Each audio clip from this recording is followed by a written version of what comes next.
Hello everyone, welcome to the second week of the Gym Owner Success Network Fitness Business Bootcamp, and I have to tell you, thank you so much for being able to take the time out of your busy schedule to be able to attend last week. The feedback that you've given, the follow-ups have really allowed me to be able to connect with you and to be able to go a little bit deeper with each of you in the conversation. So thank you for your positive feedback, as well as being able to build these relationships and connections with so many of you. I look forward to being able to hear from many of you others as well who I may not have heard from yet. So last week we discussed an innovative approach to member onboarding. There were 4 key areas that I focused on, which were customer service and experience. We also talked about the importance of journey mapping and creating avatars.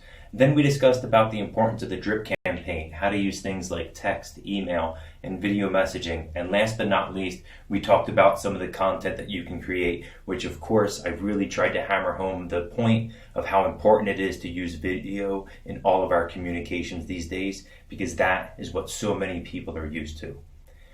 Last week's conversation allowed us to set a little bit more of the foundation for future weeks to come, but especially this week. We're going to be talking about driving members to personal training and studio programming. And I have to tell you, as somebody who's been a personal trainer and really built my career on the idea of personal training and studio programming, I am most excited to deliver this presentation to you. But before we get into it, allow me to just quickly reintroduce myself. So my name is Matt Wright. I'm the general manager and a partner at the Four Athletic Club here in Central New Jersey. We are a brand new club, and when I say brand new, our doors have not even opened yet. So much of what I'm sharing with you really are the elements that I've put along with my team into the business that we've created and that we're super excited to share with everyone. So how I got here was I began as a personal trainer, then a personal training manager, then a regional manager. I then became an adjunct professor. I was able to do my master's in sport and exercise psychology, and then I eventually found myself as the vice president of fitness and programming for 6 health clubs in Philadelphia. Now, here I am with each and every one of you, getting ready to be able to share additional knowledge to be able to help you and your business, but most importantly, not just to help you, but for you to think about all of what I'm sharing with you so that you can connect and work with your teams so that you may best serve your members. So let's get rocking and rolling. It wouldn't be a fitness presentation if I didn't take some time to come up with an acronym, because let's be honest, everything is an acronym in the business of fitness. So I came up with one that was very simple for this topic, which are the ABCs of being able to get people into your personal training and studio programs. So the A is we want you to attract attention, B, you're going to build value, and C, you're going to crush the experience. Each of these topics I'm going to dive pretty deep in. Probably of all of them, the shortest one that I'll discuss is about crushing the experience, because some of what we talked about in innovative approach to member onboarding is in there because it's so much driven by the team members and the way that you communicate. But also when we talk about raving fans in 2 weeks, we're going to be able to cover that topic as well. So much of today's presentation is on attracting your members and prospects' attention, as well as how we end up building value. So let's do it. So when we talk about this whole idea of attraction, I want you to think about it as this magnet. How do you end up attracting people to what you're doing in your brand?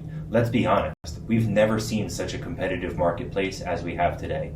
Hell, you're even able to not even leave your home to be able to connect with trainers. Let's not even talk about or open the door of social media and the programs that people are starting to sell through online or whatever app it might be.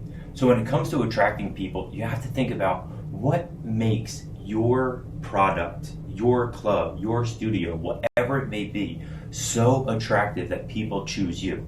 I know in my opinion what I think really sets the difference apart, because yes, you can't outsell a shitty workout, but what you can do is to be able to deliver a great workout, but you can crush in that experience that you deliver, as well as the connections that you make.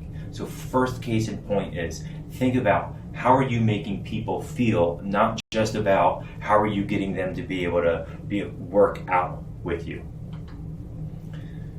So with any new member, new prospect, or perhaps they've been in your club for a long time, you have to strike while the iron's hot. And when I say strike while the iron's hot, you have to remember, when people come into your club, they're typically there because they have some sort of problem in which they're looking for you to be able to provide a solution. Maybe it's that they want to lose weight, or they want to tone, or perhaps they're going through a major life event, or they have a wedding coming up that they feel like they want to be able to get in shape for, to look better for. That opens that door, and that becomes that opportunity for you to strike while it's hot. So when I bring this up, you have to capitalize on the first 24 to 72 hours of that person coming into your club. Because if you end up letting them get past that, you're only decreasing the amount of touch points that you're having with them, and also opening up an opportunity for them to feel as though they're just another person in your membership base. So when it comes to being able to strike the iron while it's hot, you have to pay specific attention to the information that they're giving you, and then you can create sort of that want and that passion for them to be able to come in. Remember, much of the buying that we do is based on emotion. And for me, I truly believe that people make decisions for 3 reasons. They either want it, they need it, or they have some sort of heartstring or that emotional connection to why they end up coming to that decision to be able to come to your fitness facility. And even more so, especially when it comes to personal training services and studio programming, that's that door, and that's the one that they're leaving open for you, and you have to take advantage of it. Second, and I promise there is always going to be at least one gift in every one of my presentations, and not to mention this little girl just reminds me of my daughter, so why not include it? The point of this slide is I want you to think about how you can create such excitement with your members that they feel just like this little girl eating her cotton candy at this basketball game. Can you even imagine if I delivered this presentation on attracting members and building value and then crushing the experience without coming to this talk without enthusiasm and confidence and just wanting you to get excited? You know, as many of you are just sitting this and watching this at your desk, or maybe you're on the go, right? I hope that my voice guides you into really thinking like, you know what? This is something that actually I can connect with and that I can also do. So when people are coming into your club, how do you get them excited, right? You get them excited by really taking care of the attention that you give to that person, but how you are there to listen and that you seek to understand how you can provide that solution for them. If you think of both the first slide about striking the iron while it's hot and then being able to create excitement for them, they work hand in hand. So make sure that when you do one or the other, they have to be combined, because that, once again, is going to help you to be more successful and put you in that position to be able to enroll them and sign them into one of those programs of yours. Next, I wanted to be able to share a really brief slide. So this is our Earn Your Stripes studio. This is what we would call sort of our high intensity boutique. It's a little bit slow here, obviously, because I'm recording, but when you get into our Earn Your Stripes program, we have our script nailed down to a T. We tell people it's a military-inspired workout. We have a DJ booth. It's powered by the televisions, the music, the vibe. We have heart rate monitors. We've pre-written these programs for you. At the end of every single day, you'll actually be able to have access to that workout. Every 30 days or each month, we have a strike that you can earn by being able to accomplish your mission. Our fitness club is on a former military base, and Earn Your Stripes was built on the foundations of really what made it special about being in the military. And people want that. People have that story. I spoke about that last week, is being able to have the story and not just discussing the features and benefits of it. And as they're walking through, they're able to see what I'm talking about. They're able to feel what I am talking about, and they're able to touch and really connect what it is that we're offering, and that makes all the difference when they're coming through. Sure, I could just tell them everything that we do, but once again, I'd much rather show them and allow them to get that feeling. Especially when they're in that state of being able to make an emotional purchase, we need to, once again, barge down that door. And remember, that's going to be one of those themes, is the doors being opened, take and seize that opportunity. So there's a couple bonuses here that I want to talk about, which are important when you're sharing your studios and walking throughout the club. So first and foremost is, if you're showing your studio when a session is not active, meaning there aren't people actively participating, you want to do everything that you can to at least do 2 things. So one, you have to have music music playing in there, something upbeat, something high energy. And maybe that's not what your program is. Maybe you're more of a yoga facility or a mind-body facility. You want to be able to utilize that sense. Tie that sense into when they come into your studio. If you want it to feel calm, have calm music. If you want it to feel upbeat and exciting because it's a high intensity training type of workout, then that's the type of music that you want to have playing. If you're in a position that you're able to have video within your studio, just outside of your studio, that's showcasing the workout, your members high-fiving and smiling, being pushed and having fun, that is even better, because that allows that person to then see themselves in there. And maybe there's somebody that they actually know and they end up seeing them in that video. They immediately will start to connect and say, you know what, I do want to try that. So rather than just telling them about it, let's show them and allow them to be able to feel what it is that we're doing. The second piece, whenever you're going on these tours and showing your studios off or trying to get those personal trainers in front of people, is be sure that you're introducing to them to some of your key players. So if it's a personal trainer that you know that person would be great for, seek them out as you're going through your facility and introduce them and say, hey, this is Steve. I knew that the two of you would connect. He's going to be the person who ends up doing your enrollment session with us because I know that he's going to be able to help you with your knee issue or shoulder issue, whatever it is. You're immediately being able to provide a solution. And once again, in that type of scenario, you're showing to them that you didn't just listen, but you heard them and you're actively being able to give them a solution for whatever that problem was. All right? So I've covered a bunch relatively quickly. So I want you to just pause and I want you to at least jot down one or two of these notes. So 1, making sure, how are you going to strike while the iron's hot? What systems do you have in play to ensure that they're going to get into those sessions within 24 to 72 hours? Second, how are you going to create excitement beyond just you trying to share something with them? How are you going to get them to have that cotton candy to that little girl feel whenever whenever they come in?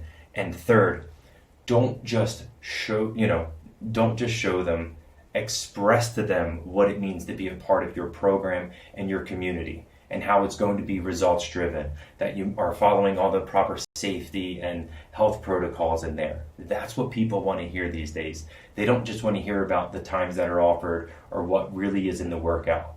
That's the old consumer. The new consumer expects a hell of a lot more, and that's where it becomes sort of as part of that value proposition for what it is that you offer for their investment with you.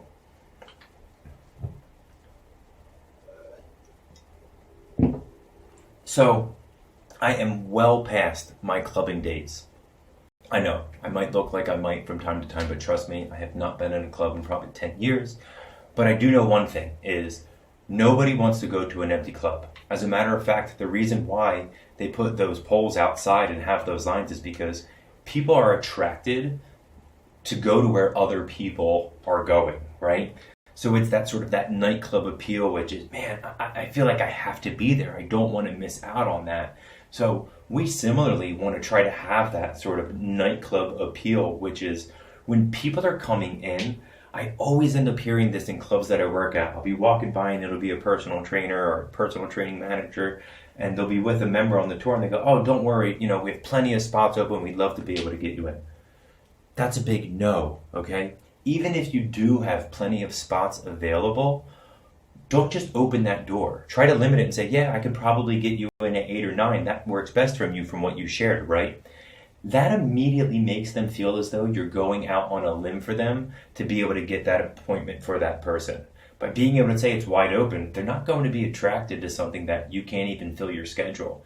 And perhaps you might actually be really busy and not be able to get that person in, especially, if you're a new club and everyone's trying to barge down the door. We know that we're about to go through it and we have a plan in place.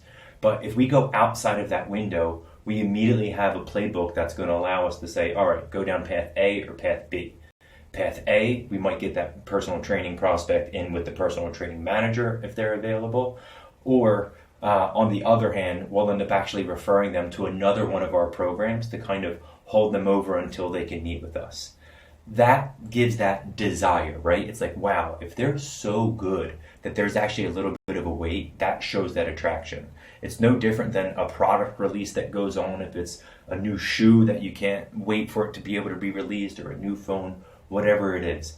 That anticipation is what builds and allows that person to feel much more excited when they come in. What you do when they get there, that's a whole other story, because that's where you have to make sure that you deliver on everything that you said you would, okay? And then that's where you're going to end up actually winning with that person the most. Next, this sort of one size doesn't fit all approach. I am a huge advocate of making sure that you have playbooks. As a matter of fact, when I was with City Fitness, the Thrive team did an incredible job at creating a playbook that served as a guide for the personal training managers, the offensive team, as well as all of the coaches. But what they did next with that information was probably the most important, which is the guide serves almost as though it's like a roadmap, right? It's you putting in where you are and the destination, and then being able to create how you're going to get there. But what it doesn't tell you about is the traffic that you're going to run into, the inclement weather that might happen, whatever stops that might have to be made, or the other people on the road. So with this, you have to practice and train for what is to come. And what I mean by that is you need to work with your team to be able to educate them on how to best run the different plays. So how do you handle that? If somebody comes in with an injury that maybe you're not familiar about? Or maybe somebody says something to you that's offhand and you have to make sure that you don't react, or that might be funny to you but isn't funny to that person. You have to train to be able to handle those situations and to uphold and maintain your professionalism, so that playbook allows you to be able to refer to it, but the next is what you do with your team. So first you have to educate them on all the different pathways, and trust me, you're not going to be able to think of each and every situation, but you can do your damn best to make sure that you do.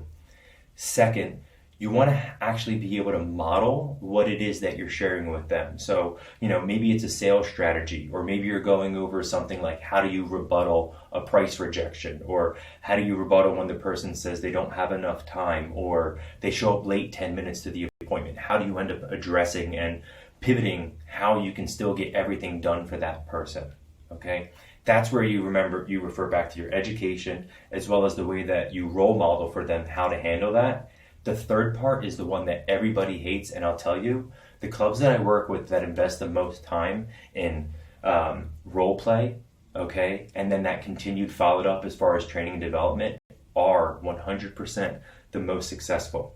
We only get comfortable by being uncomfortable, and we have to continue challenging ourselves. I said it before, mediocrity is the enemy of excellence. You could throw that car into cruise control, but I'm telling you, if you actually can drive that car the way that it needs to be driven, or that you're able to deliver what you know you can deliver, okay, as a fitness professional, it'll make all the difference. So once again, it's not a one-size-fits-all approach. You have to have your playbook, you have to have that guide, but you have to start thinking about how do we handle each and every one of these situations.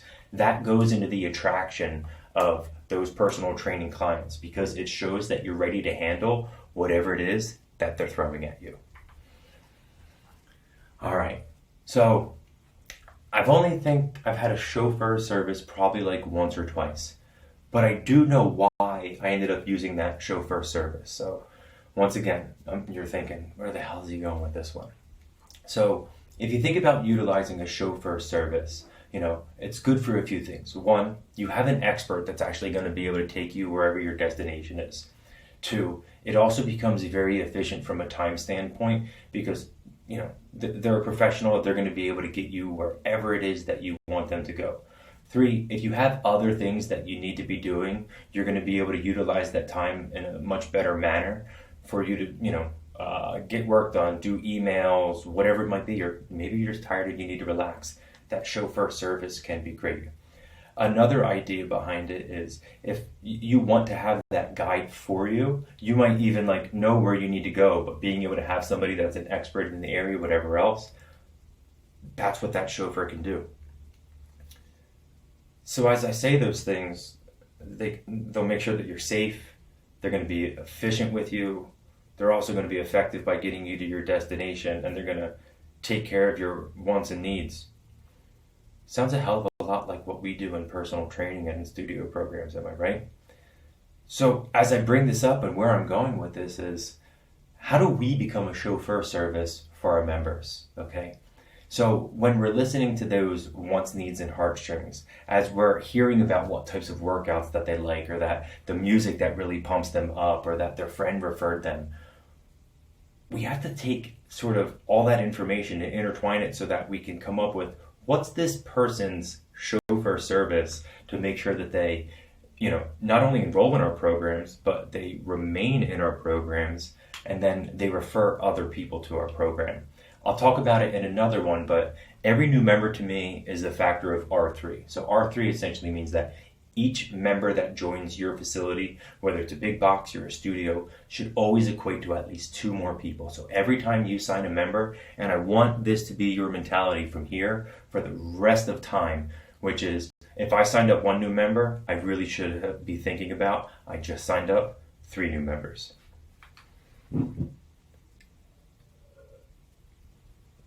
So, my wife and I just jumped on the Peloton train, and I'll be honest, it's awesome. Here I am, a fitness professional who I've been doing this for about 15 years, but once again, I am a forever student. But Peloton has opened my eyes to several things, and it's also allowed me to enhance my business. That's one really great thing. So I didn't plan on this, but I will say it right now, which is, if you're not going to other studios and fitness clubs within your area to see the good things that they do and maybe the things that they don't do so well, you're missing out. You should be doing this at least once a month so that you can see what else is going on out there, but it allows you to be able to learn. I think of every time that I click into that bike that I'm actually doing a little bit of research. I'm hearing the cues or the verbiage that they're using. I'm hearing the songs that they use as far as how they go playlist to playlist. That curates that experience for me, and that's what I've loved so much about being involved in Peloton right now. So I've had it for maybe like 6 weeks. I'm maybe, 12 classes in, nothing astronomical by any means, but why I bring this up is Peloton is kind of like the new CrossFit. So remember when it became a thing where you always knew a CrossFitter because they always talked about CrossFit? Well, Peloton is sort of that new CrossFit where if you know somebody who has a Peloton, they're always very, very quick to share about Peloton because it kind of has a little bit of that cult-like following. I mean, I've seen it in myself, the way that, on a day that I don't feel like maybe exercising, but I'm like, you know what? I don't know what the coach is going to end up bringing to me today, so I'm actually really excited to be able to go down there. As a fitness professional, to have that feeling, that's something that not everybody always ends up having, but we need to be able to be that feeling for our members, for our prospects, whatever that is. So let me break down real quick what they do so well about attracting the attention, which is, 1, they make you feel like you're in the room with them. They completely have curated that experience where they're actually calling you out. It is a no BS. They're very, very direct. And that's what I like about it. There's no fluff about the sort of one-off conversations, which, yes, I want a relationship with my coach, my trainer or instructor, but they always make sure that you're getting down to business and they're cheering you on each and every step of the way. Second, they are always trying to use names. I mean, there's probably hundreds of people in these classes, but they utilize their leaderboard to be able to actually recognize certain people, call out the city that they're from, like, hey, Oklahoma, where you at? Whatever it is, or what's up, everybody over in Manchester, that makes you feel like, oh my gosh, like they called me out. And it kind of has that wow, I really hope Allie ends up calling me out, or, I really hope Kendall ends up being able to recognize me because it's my 100th ride.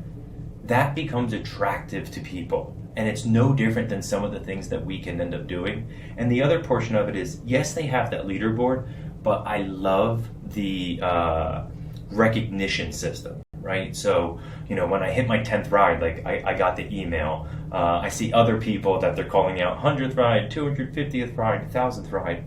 You're always striving for something more. So they have me kind of pulling me in because they're like, man, I want to get called out for my 25th ride. I want to hit my 50th milestone. And a lot of you are starting to do this in your club. You might have your 50 visit club, 100 visit club, 500 visit club. Continue doing that. People are excited, right? If you think back to that Earn Your Stripes program I referred to, the whole idea behind earning the stripe is that we want them to feel as though each month they have something to look forward to and that they're working towards. Sometimes it might be test retest as far as after a certain amount of period. Maybe it's over percent body fat loss. There are so many different ways that you can actually end up utilizing that sort of recognition or those badges of honor to keep them really wanting to come back for more. The last piece, and I'll keep it quick because I went a little bit longer than I wanted to on this one, which is their text and email communications are incredible. Every single communication that they send out, I'm actually keeping in a Peloton folder because I love the way that it reads. I love the way that they're recommending additional classes to me that I should be attending to be able to maximize my membership. I like that they shared eloquently, I'll call it, about how I should purchase the apparel and why it's sort of like so good, and to use the hashtag. They really have pulled everything together that they offer under the Peloton umbrella and have been able to pack it in.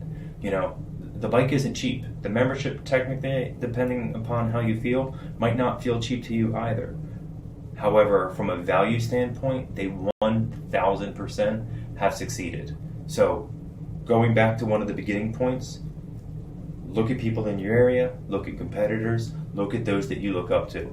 There's a reason Orange Theory's been so successful. There's a reason F45's been so successful. There's a real reason Peloton's so successful. There's so many of these organizations. The length at which Gold's Gym has been around. I can go on and on and on. So one of my first mentors actually told me, and I'll leave this as my last point, which is the best trainer is the best thief, which is it's not about stealing what somebody else is doing, but it's allowing you to be able to learn from their craft and being able to take that spin and make it your own. Right? It's sort of that whole don't reinvent the wheel, just make your wheel that much better.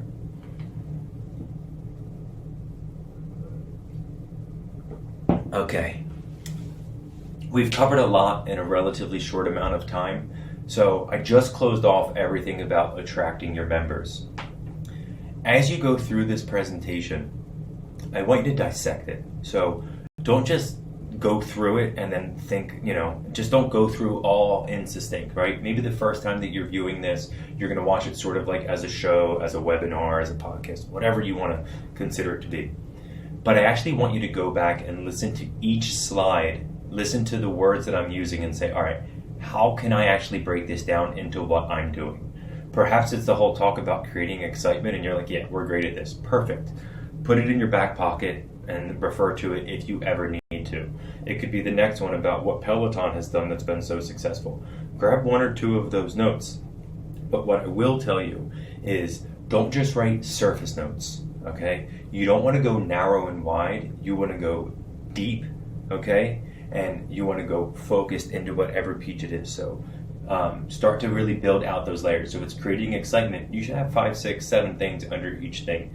If it's the way that you're going to have a recognition system, how are you tying it into not just what you do in your training or your studios, but how are you getting all of your team involved, so on and so forth. Okay, so now that we've been able to attract the attention of our prospects, our clients, one thing in putting this together is we have people from small studios that may be 600, 700 square feet to clubs that are, 100 plus clubs being able to attend this.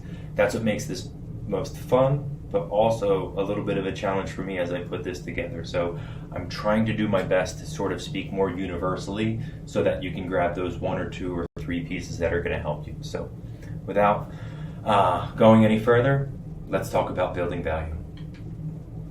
Come on, you knew that I was going to have Apple in the presentation again. So Apple's one of those companies that it's a little bit of a spin, but one, you already know that everybody on that team is in sync. They understand their role and they know what they're there to accomplish and how to best serve each other first, okay? And then their customers second. So at this point, as far as being able to build value is, I want to talk about not just the excitement, but how the perceived value is about the product that they offer. So let's start with just the iPhone, okay? So sure enough, iPhone here. So once they get you drinking the Kool-Aid, okay, about the iPhone, their marketing, as well as the personalization when you go in there, the ads, whatever it may be, they actually start to get you to sort of think about like, hey, this would actually connect really, really well if I ended up having an iPad, so whenever I'm on the go or when I'm traveling, I'm able to do that. And you know what? If I want to start jotting notes down because I don't want to carry on notebooks, all right, I guess I'm going to end up needing an Apple Pencil. I saw so-and-so, they were tracking their workout with their Apple Watch. Okay, I'm going to do that. I can't turn my screen around, all right, but I'm shooting this on a MacBook Pro. Most recently, through Apple, I just bought a camera stabilizer. The whole point at which that I'm sharing this is they're able to interconnect everything that they offer and fill a void of why I need that, right? They're doing that with their products. It's all connects. For me, somebody who travels, who has a family, who's very, very, tries to be both efficient and effective with every minute of every single day, they've been able to help me in that regard so that from a productivity standpoint and for me to be able to be best at my job, they've been able to put this together for me. Oh, I forgot the AirPods in my ears. But there's that perceived value. So they're not cheap by any means. But for me, they've been able to build such a value that I'm willing to invest in all these products. What are we talking? 2,727, 2,800, 2,950. What are these? So I don't know. You're talking over $3,000 in Apple products. That's perceived value. Did I think about it when I made the purchase? No, because I saw that it was going to be able to help me in what I do. So how can we be a little bit more Apple in what it is that we offer? You cannot continue to just sell sessions and packages anymore. All right, they have to be programs, and I'm really big on the value stack. So every time you enroll in one of our personal training programs, yes, you may be committing to 2 or 3 sessions per week, but you get your personal trainer for the duration of your program commitment. So you're going to get the newsletter from them. You're going to get text messages. You're going to sign in for an accountability session with them. We're going to establish baseline. We are going to allow you to go to additional small group training classes and also have trials in our Hot Zone class, our Flight School class, our Earn Your Stripes class. You're going to end up getting a free smoothie on us, a coffee on us, have the opportunity to go to one of our court programs. We want it to feel much more all-encompassing so that it's not just putting them down one narrow lane. We're taking them from being one lens to very wide-lensed people, because sometimes that door that I keep referring to being open, you actually have to open it all the way, and that's how you do it. So this next point with being able to build value, and once again, it was referred to in the innovative approach to member onboarding, but what are you doing with the information that you're given from that person? So first and foremost, you always have to be writing it down. I'm telling you, my iPad doesn't leave me because it's so important, because I'm always jotting notes down, and I have an app where I can have notebooks for everything. I have a work notebook, a financial notebook, a goals notebook, a family notebook, whatever it is. I'm able to open it at whatever time, jot those things down for me to be able to access when I need it. Similarly, we want to make sure that we're taking this information that we're collecting from our members and put it into our member management software so that we can always refer back to it. The best studios and the best facilities, anytime that they learn something new about somebody, hear about a son or daughter's birthday coming up, or so-and-so visiting and might want to come to one of the classes, they're going back and adding that information into their member management system. So you have to be able to train your people to look out for those things and be able to add them in. But even more so, let's kind of flip it, not just the people who are there, but say that you have a prospect who just signed up for a 1-week trial, or first session on you, whatever it is that you're offering. There's a lot of information at your fingertips that you could look up that person.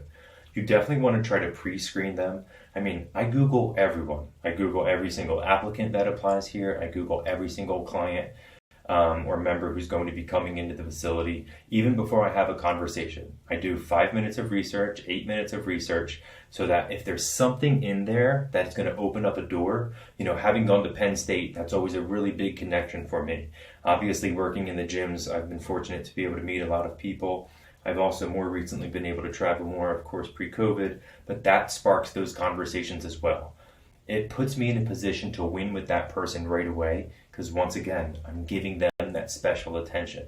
So this sort of wealth of knowledge that you have it up here, you need to make sure that you're writing it down, and then you need to make sure that you're articulating it in the way that you're expressing it to that person. Start to connect those dots. Remember, we're trying to build bridges, not barriers, between not just your teams, but especially with your members.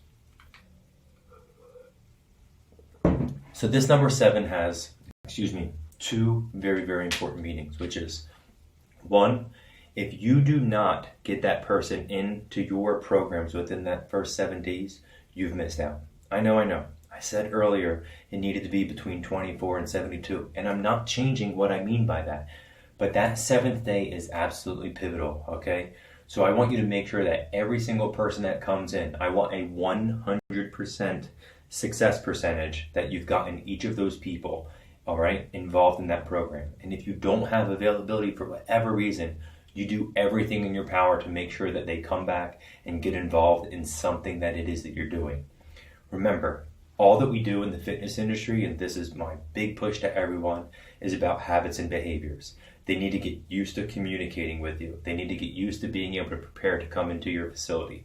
So we need to start building that habit as much and as frequent as possible. The second reason that I put this number 7 on here is because I want you to focus on 7 touch points that you make with that person. So say that they're a prospect, they come in, they end up not joining.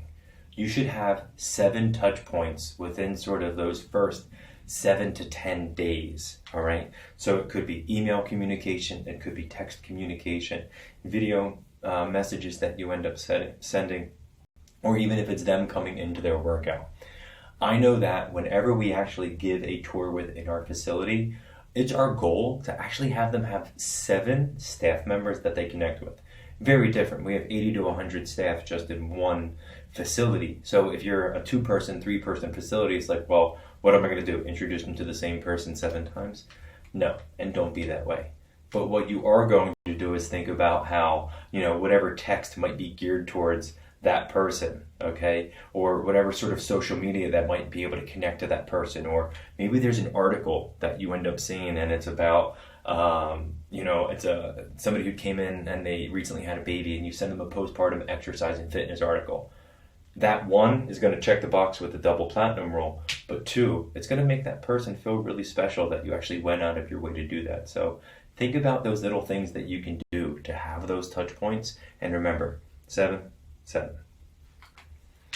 Okay, one of my favorite topics to be able to share with people is this whole concept of deposits and withdrawals. So deposits are things that you're doing to be able to add into your bank as far as being able to put yourself in a position to sign that person up, to eventually get them to be a raving fan. Don't jump ahead, that's 2 weeks away.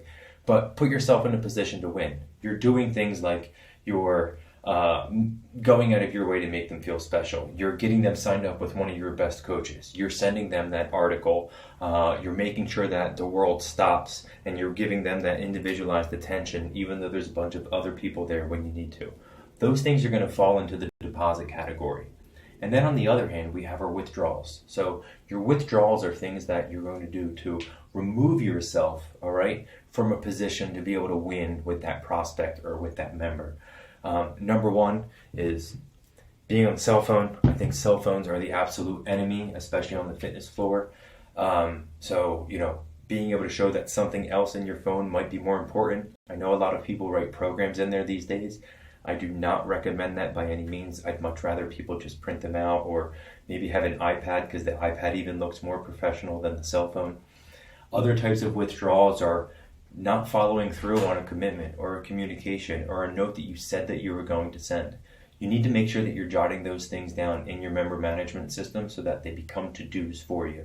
That's another perfect example as a withdrawal. Also, ever having to cancel, reschedule, those are all huge components of withdrawals. You don't know at any point what's going on in that person's life.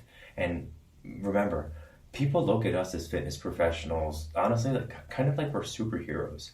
There's a very high standard at which we have to make sure that we sort of meet that expectation. So the fact that we're talking all about how we can both meet and exceed it is really important. So I'm going to have a brief pause. I want you to think about what are all of the deposits that you can make with prospects, so people who are currently not enrolled at your facility, all right? What are common withdrawals for your business as well? Because trust me, I know it's not all rosy. You can tell me it is, but we know it isn't. On the other hand, I want you to think about all of your current members. What sort of deposits are you making with them? And then on the other hand, what type of withdrawals are you making on them so that you can improve and be better for them and in turn for your team? Next, let's talk friendships and relationships. So people value being able to have a relationship and a friendship with people. There's a line though that we have to make sure that we keep. It's very important to me that that line's there because I don't like to cross it, as I prefer to keep my business as much as I'm happy to make friends. But I ask you, what are the 3 most important elements to a successful relationship?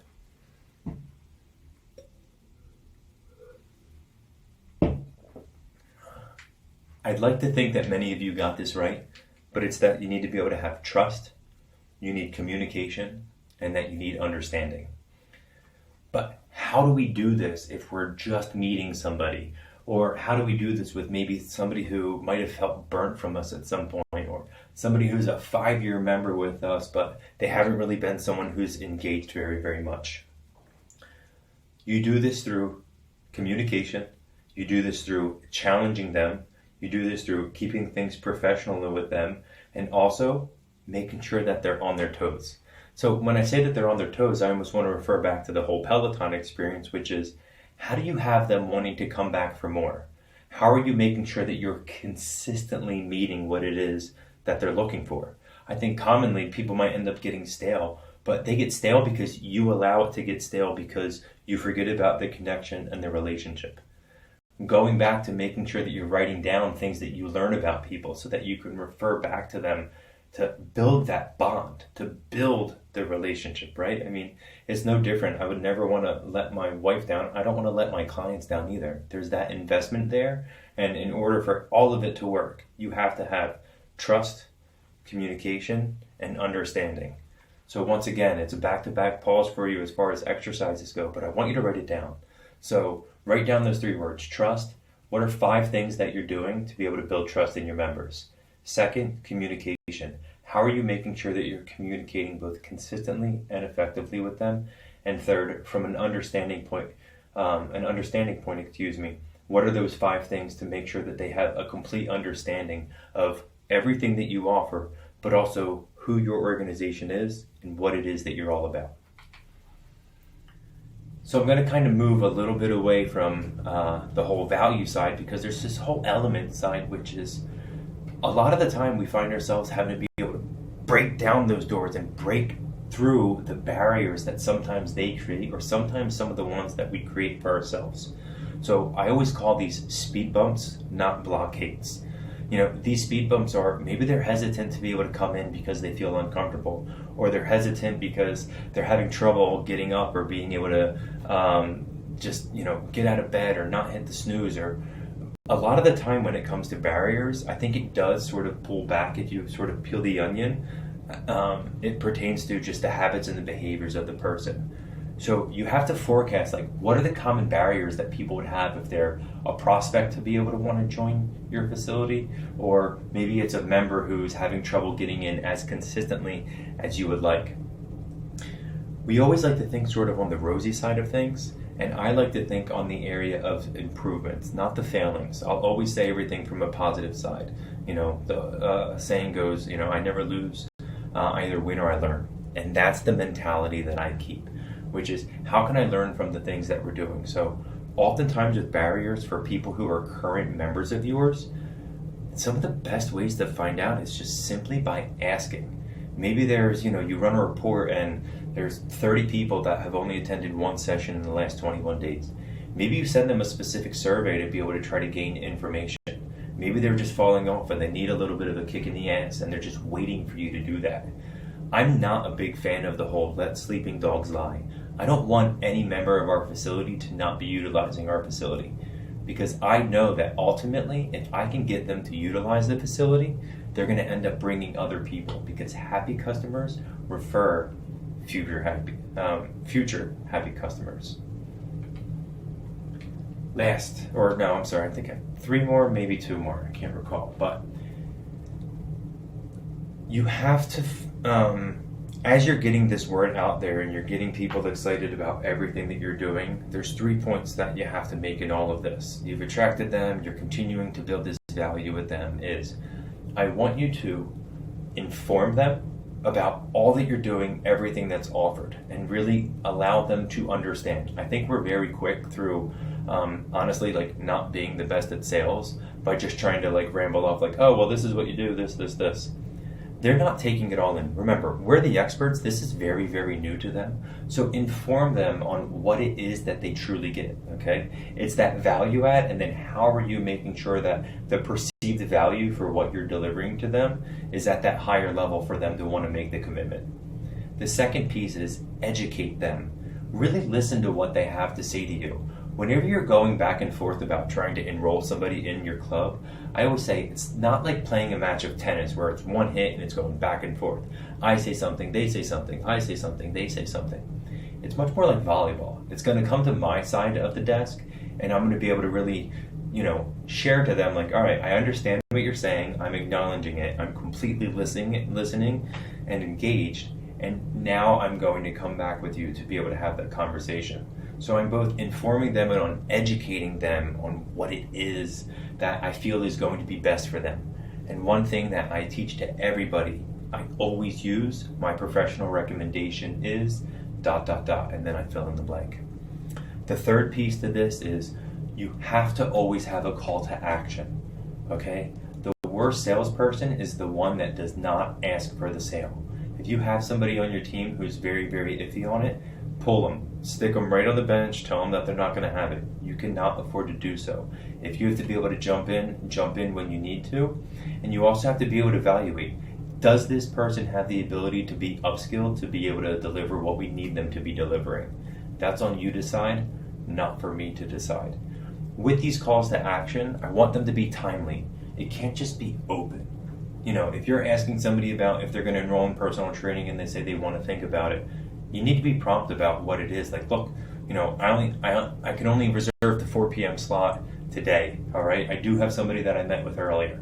That's a call to action, all right? Leaving it open-ended is going to give that door is going to open a little bit more for that person to be able to try to wiggle out. You can't do that. Other types of great calls to action is if you're trying to launch sort of like a 6-week challenge, 8-week challenge. Those are very, very common these days. Approach that target audience, go after them, but make sure there's that call to action. Even if it's some sort of micro commitment by getting them to commit to 1 session at a time or to explore a little bit farther, that's actually a little bit of a win that you can put into your pocket. It's like a mini deposit that you can make, all right? So be sure to inform them, educate them, and then call them to action. Get them in now.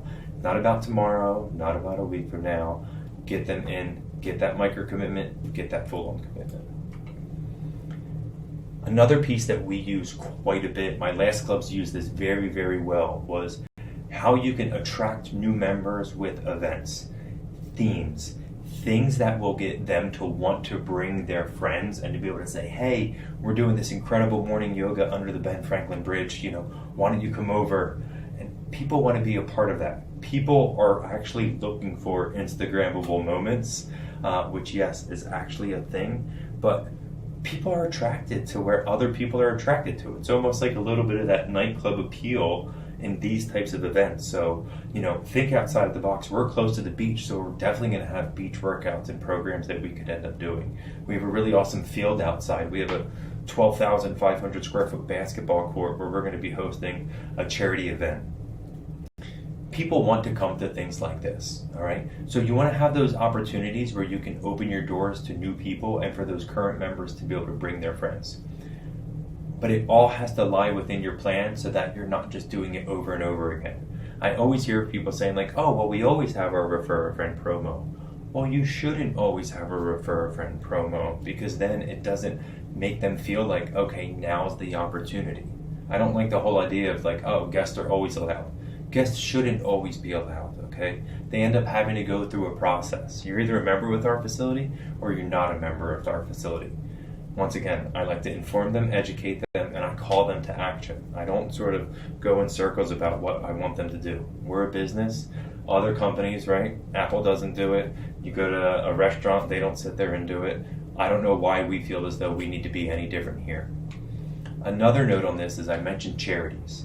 So I share the way that we approach the charity because it's something that's important to us, but being a former military gym and on a military base, we've aligned ourselves with two charities. One charity provides service dogs for wounded veterans, and the other charity, it provides gym access as well as equipment for veterans as well.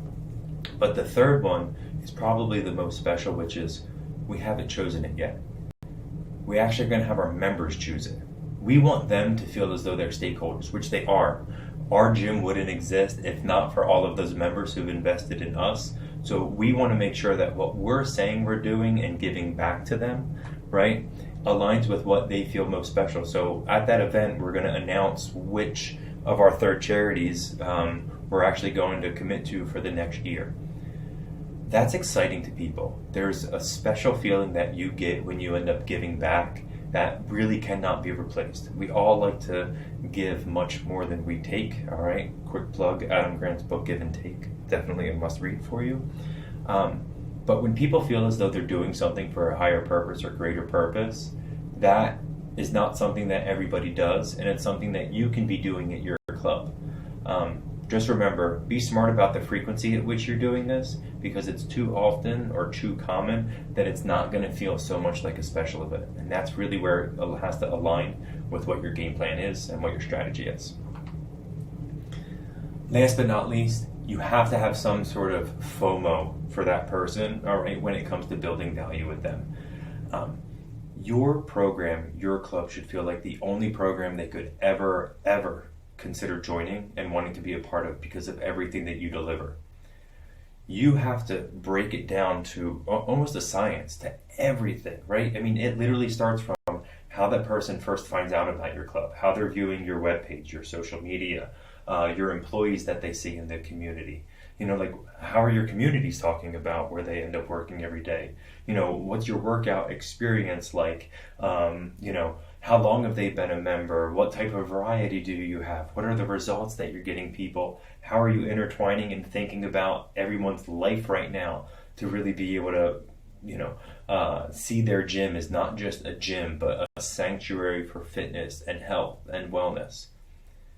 You create those FOMO opportunities through, honestly, I like to think everything that I have shared with you today, which is why I end the build value section with creating that fear, all right, of being able to miss out. People shouldn't want to miss out. We all strive for belonging. You think of your friendship groups, sports that you end up following, or teams, shows that you like to watch. You don't want to miss out. We want them to know what that feels like as well, all right? Because that's when they're going to end up increasing their frequency, increasing their likelihood to refer, and of course, maximizing your retention. All right, we're coming around the last bend. We're heading into the final straight, so let's get rocking and rolling. So the third part of this is we've now attracted our clients, we're building value, rapport with them. Now we have to make sure that we're crushing the experience. So when it comes to crushing the experience, I am not getting into elements of the workout. I do have a lot to share, especially when it comes to boutique program as far as workouts. I also have a method to the madness about how to structure some of the best personal training sessions. If you have questions, feel free to shoot me a message. I'm happy to have some conversation with you. But this really is about being able to piece everything that we've discussed together. I've said it multiple times in the last presentation as well as this presentation, but you have to make sure that you're getting the necessary information in the right hands when it comes to getting people involved in your programs and in your studios and in your training departments, which is being able to, you know, quickly be able to share from the membership consultant to the personal training manager to the personal trainer. Or somebody on your team might be, you know, working the smoothie bar and they overhear somebody giving feedback about one of the classes that they just attended. That information has to go somewhere. So what that information allows you to do is to be able to get real-time feedback on the product that you're delivering. okay? The other portion of this is just ask. Ask your members what is some of that feedback that you have. Case in point is anytime that we release a new program, or we're getting ready to do this right now, which is for a week, we actually do an invite-only sort of private class, right? Kind of makes it feel really special that you can attend, and it's this exclusive thing, plus a little bit of that FOMO element. But we bring these people in, and rather than scheduling like a traditional 55 minute workout, we schedule them for like a 75-minute workout. And then after they go through the class, we have conversation. We ask them, what did you think of the music level? What did you think of the mic level? What did you think of the coach? Did you like the workout? Was there anything that we should have had more of or less of? Were you distracted by the TVs? Did the TV help you? What did you think of being able to exercise with the MyZone heart rate monitors? When your members know that you're actually taking their feedback and being able to progress your program and deliver them a product that's even better, they feel a part of what you're doing. Think of every time, and sorry that I keep using it, but think of every time that they release a new iPhone. They're trying to make it better. The camera always gets better. They're trying to think of how you actually scroll, how you can reach in the palm of your hand, what's on your home screen, how quick is it to be able to integrate from your phone to your computer, how you're going to be able to utilize it for work or at home, whatever it is. That's what we end up doing when we take the time to be able to get that information. So we take all this information, and it allows us to make sure that we're crushing that experience that we all think that we're doing. But I always sit there and question everybody and say, are you really crushing the experience? Well, there's no better place to find it than being able to just ask the people who are paying you, and that's your members. Second on this topic, which is, what are all those elements of being able to make those people feel special? This could be those handwritten notes, those video messages. One of my favorite ones is, we had an instructor at one of my last clubs where they put a handwritten note on every bike before the people came in for their class. And it said you were beautiful, you're going to crush this ride. I'm proud of you. And it was like these sort of like affirmations that people came in like, what gym does that? Like to sit there and just have those little cards. I did this one time at one of my last clubs up in New England, but on every piece of cardio that we had, I either put like a different fitness tip or a little bit of a motivational saying for that person. And the amount of feedback that we had, and not to mention the amount of people who picked up their camera, took a picture of it and then added it to social media and hashtagged it, ended up getting a huge amount of attraction for us. Once again, I like to try to think different and both inside and outside of the box when it comes to making people feel special. Anybody can smile, thank you, and give this awesome sort of attention to you. But to actually go that one extra step to really sit with that person and create that lasting feeling, we'll call it creating that experience as compared to just a service, that's how you end up actually crushing the experience with that person. The other piece of this is you have to follow up, okay? If at any point, once again, I don't care if you're our club that's opening and we're expecting a huge rush, or if you're literally getting one person, two person each week.